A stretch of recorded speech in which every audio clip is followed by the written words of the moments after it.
नमस्कार दोस्तों। बहुत लोग मुझसे पूछते हैं कि मेरी कुंडली में धन योग है कि नहीं है, और अगर धन योग है तो पैसा क्यों नहीं आ रहा है, और पैसा आ भी रहा है तो सेविंग्स नहीं हो पा रही है। तो आज मैं ज्योतिष व्याख्यान के अंदर इसी विषय पर चर्चा करूंगा।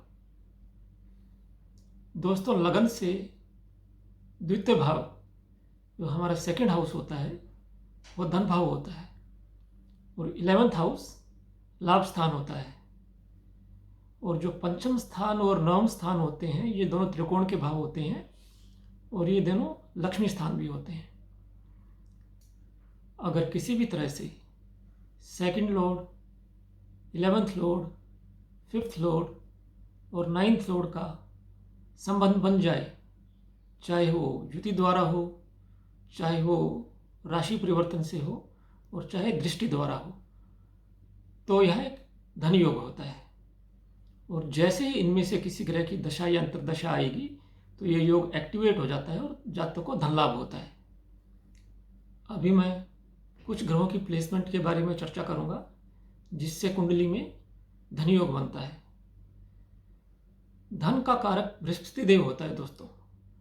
अगर बृहस्पति देव कुंडली में सेकंड हाउस, 11th हाउस या केंद्र त्रिकोण में बैठे हों तो यह एक धन योग होता है।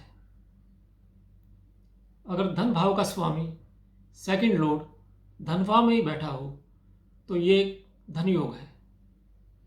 अगर सेकंड हाउस में कोई भी ग्रह उच्च का बैठ जाए तो भी यह एक धन योग है। जैसे कुंभ लगन हो तो सेकंड हाउस में मीन राशि पड़ी और मीन राशि में शुक्र उच्च का हो जाता है।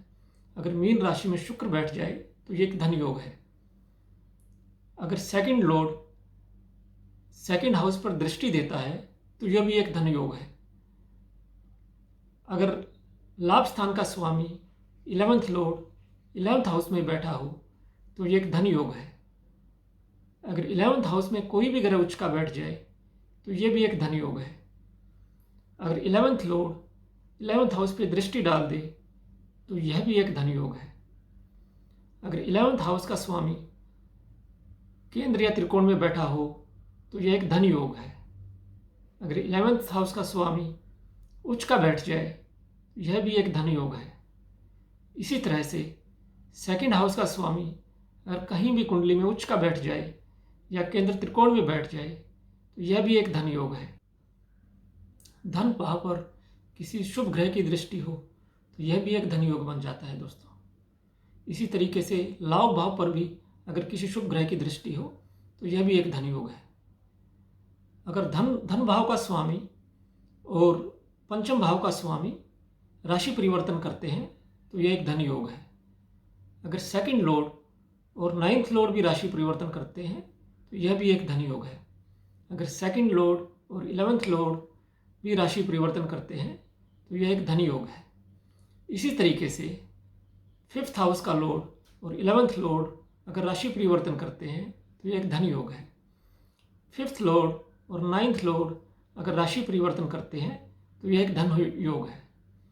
और 9th लॉर्ड और 11th लॉर्ड अगर राशि परिवर्तन करते हैं तो यह भी एक धन योग है। बेसिकली इन सभी में कोई संबंध होना चाहिए। Second house Lord, 5th house Lord, 9th house Lord और 11th हाउस लॉर्ड में, चाहे वो किसी भी तरीके का हो, तो यह सब एक धन योग का निर्माण करते हैं।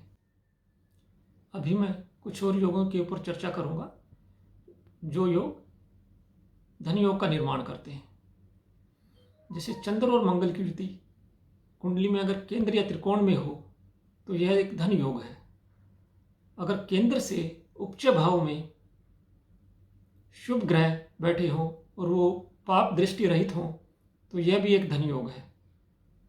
अगर धनु लगन के अंदर बुध अपनी उच्च राशि में बैठा है तो यह भी एक धन योग है। उच्च का शुक्र यदि दशम स्थान में बैठा हो और वह गुरु से युति करके बैठ जाए तो यह धन योग है। अगर सप्तम भाव में मंगल बैठा हो किसी भी कुंडली में और अगर चंद्र से दृष्ट हो तो यह भी एक धन योग है। सिंह लगन में सूर्य या मंगल की युति लग्न में हो तो यह एक धन योग है। और सिंह लगन में ही सूर्य और बृहस्पति की युति यदि लगन में हो तो यह भी एक धन योग है। सिंह लगन में अगर सूर्य लगन में बैठा है और उस पर मंगल या बृहस्पति की दृष्टि है तो यह भी एक धन योग है दोस्तों। कर्क लगन में चंद्र और गुरु की युति यदि फर्स्ट हाउस में है तो यह एक धन योग है। शुक्र फिफ्थ लॉर्ड होकर फिफ्थ हाउस में स्थित हो और मंगल 11th लॉर्ड होकर 11th हाउस में स्थित हो तो यह एक धन योग है। यदि गुरु फिफ्थ हाउस लॉर्ड होकर फिफ्थ हाउस में स्थित हो और बुध द्वारा दृष्ट हो तो यह भी एक धन योग है। अगर बुध फिफ्थ हाउस लॉर्ड होकर फिफ्थ हाउस में हो और गुरु द्वारा दृष्ट हो तो यह भी एक धन योग है दोस्तों। अगर शुक्र फिफ्थ हाउस लॉर्ड होकर फिफ्थ हाउस में हो और मंगल द्वारा दृष्ट हो तो यह भी एक धन योग है। अगर मकर राशि का शनि 11th हाउस में हो और चंद्र द्वारा दृष्ट हो तो यह एक धन योग है। अगर मूल त्रिकोण राशि का शनि 11th हाउस में हो और सूर्य द्वारा दृष्ट हो तो यह भी एक धन योग है। मकर राशि का शनि फिफ्थ हाउस में बैठा हो और चंद्र द्वारा दृष्ट हो तो यह एक धन योग है।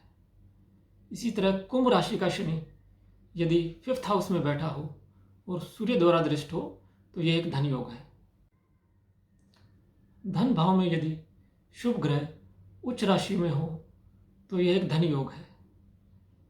9th लॉर्ड अगर 9th हाउस में बैठ जाए और वह 9th हाउस में राहु के साथ युति करे तो यह भी एक धन योग है। लग्नेश का यदि धनेश के साथ किसी भी तरह का संबंध बन जाए, चाहे वो युति द्वारा हो, चाहे दृष्टि द्वारा हो या राशि परिवर्तन से हो, तो यह एक धन योग है। और यदि लग्नेश का लाभेश के साथ 11th लॉर्ड के साथ किसी भी तरीके का संबंध बन जाए, चाहे वो युति द्वारा हो, दृष्टि द्वारा हो या राशि परिवर्तन से हो, तो यह भी एक धन योग है दोस्तों। यदि लगन से उपचय भाव में यानी कि 3, 6, 10, 11 भाव में शुभ ग्रह हो तो यह एक धन योग है। यदि दसम स्थान में मंगल उच्च का हो और नवमेश 9वें भाव में हो तो यह एक धन योग है। यदि किसी कुंडली में गुरु 9th लॉर्ड होकर 8th हाउस में बैठ जाए तो यह भी एक धन योग है। यदि सेकंड हाउस में लाभेश या धनेश की युति राहु के साथ हो तो यह भी एक धन योग है। राहु भी बहुत सारे धन योगों का निर्माण करता दोस्तों। यदि गुरु चंद्र के साथ युति करके second house, fifth house, 9th house या 11th हाउस में हो तो यह भी एक धन योग है।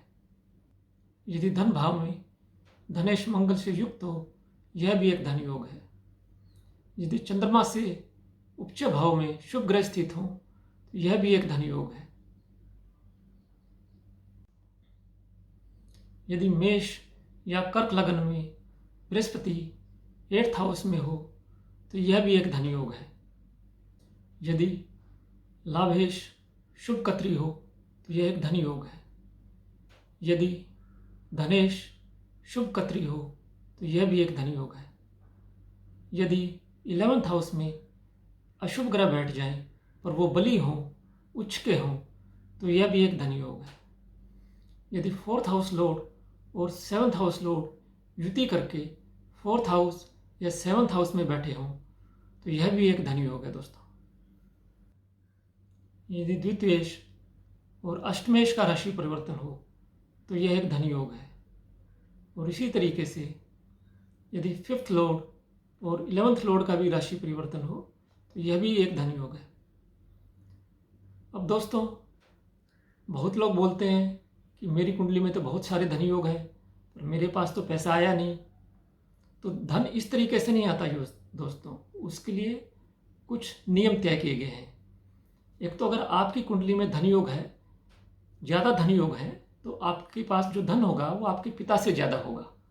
ये नहीं कि आप सीधे अंबानी की तरह धन हो जाएगा आपके पास या टाटास की तरह धन हो जाएगा, ऐसा नहीं होता है।